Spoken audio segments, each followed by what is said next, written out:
we know that a body at rest tends to stay at rest, and a body in motion tends to stay in motion. Mm-hmm. You have said this more times than I can count, Serena. Sitting is the new smoking, mm-hmm. right? We cannot be on our butts all day long. We've got to be up, moving around, and getting it out there, right? Exactly. A little bit of shaking, a little bit of bouncing. It's all good for us. So, but getting that break in that focused Zoom attention where you're locked and loaded on something all day long, mm-hmm. it's never very good. This is a movement schedule that anybody can follow. It literally takes 5 minutes, 5 times a day. Oh, wow. So it's super simple. So here's what you do. When you wake up in the morning, even while you're brushing your teeth, we ask you to do a stretch. Now, this can be an over the head stretch like this. It can be a straight up, out to the sides, over the sides, whatever you want to do. But that helps kind of wake your body up. Because let's be honest, when we wake up in the morning, our bodies are kind of stiff, right? Yeah. We want them to kind of get into the groove of exactly. See, she's doing it right there. I love it. Then right before lunch, we'll do a shake. So you ever notice what Giz does when he wakes up? Yeah. Right? He shakes his whole little body, right? It's very energetically engaging, right? So like when I do that, it's like, oh my God, my head feels like, right, exactly. He's looking at me like, what are you doing right now? Because he's in my lap. That's awesome.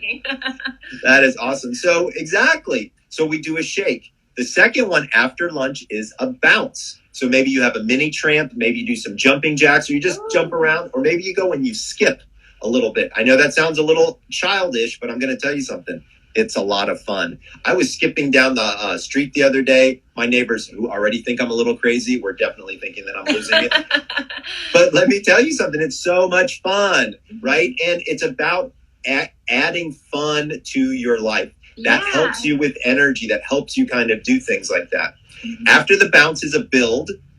This is where you use a major muscle group. So you might do a push-up, you might do some sit-ups or some deep knee bends, but using a major muscle group to activate it, not to the point of sweating, just to the point of getting yourself activated, right? Mm-hmm. And then the final one is balance. This is usually done before bed, like a tree pose, something to help slow you down, help be a little bit more meditative, and really infuse the idea of balance in your system. It's incredibly, incredibly important. But these 5 movements will keep you with consistent energy all day long. And we choose movements based on body type. So here's the other thing that drives me crazy. And this is one of the areas that Stacy was so important in, is I would say to her, well, how do you know what exercises to give people to do? And she was like, oh, well, I do it based on, what their body looks like. And so my long and lean people, if I tell them to go run a mile, no problem. They can go off and do that. But if I ask them to lift a bunch of heavy weight, they're not too interested. Whereas my endomorphs, a little bit on the bigger side people,